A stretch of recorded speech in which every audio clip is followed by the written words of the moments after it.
Στεφανέ.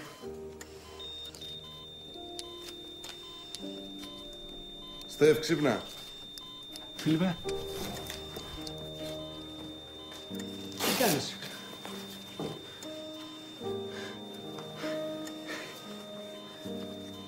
Ίσως σε κόμμα. Σε κόμμα, Μπράβο μου. Άφησε με λοιπόν να ξεπιαστώ λιγάκι.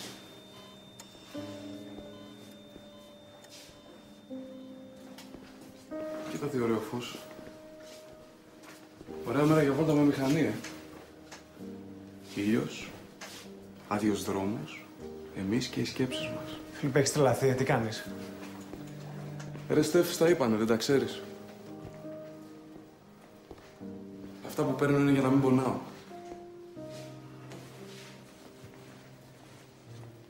Κουράστηκα να πονάω. Θα φωνάξω τον γιατρό. Δεν μ' ακούς.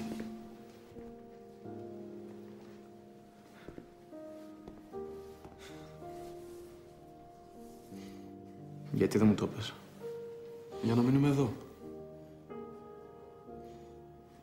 Δεν μπορούσες να κάνεις τίποτα.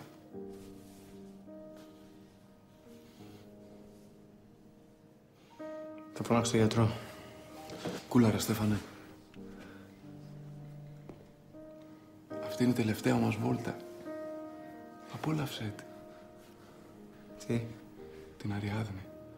Έξω είναι με τους άλλους. Δεν μ' ακούς. Την Αριάδνη. Με φρικάρεις, Φίλιππε. Θα φωνάξω τον γιατρό. Με την Εφέλη τι κάνεις? Τι κάνετε? Είναι δυνατόν να αγαπιέστε και να φέρεστε έτσι? Τέρμα πια οι δικαιολογίες είμαστε μπερδεμένοι. Κάντε κάτι. Κάνε εσύ αν η ίδια δεν έχει τη δύναμη. Διώξτε, βρίσκτε, αγάπατε, κάνε ό,τι γουστάρεις, αλλά ξεκαθάρισέ το. Το ξέρω, είναι δύσκολο. Αλλά είναι αλήθεια. Πες τη. Και με τον Στέφανο. Τον έχεις γαμίσει τον Στέφανο. Αυτά ήταν τα όνειρά σου. Δόξα, χλίδα και γκόμενες. Εγώ το έχασα το παιχνίδι, φίλε. Game over. Εσύ έχεις μια ακόμα ζωή. Παίξτε τη σωστά.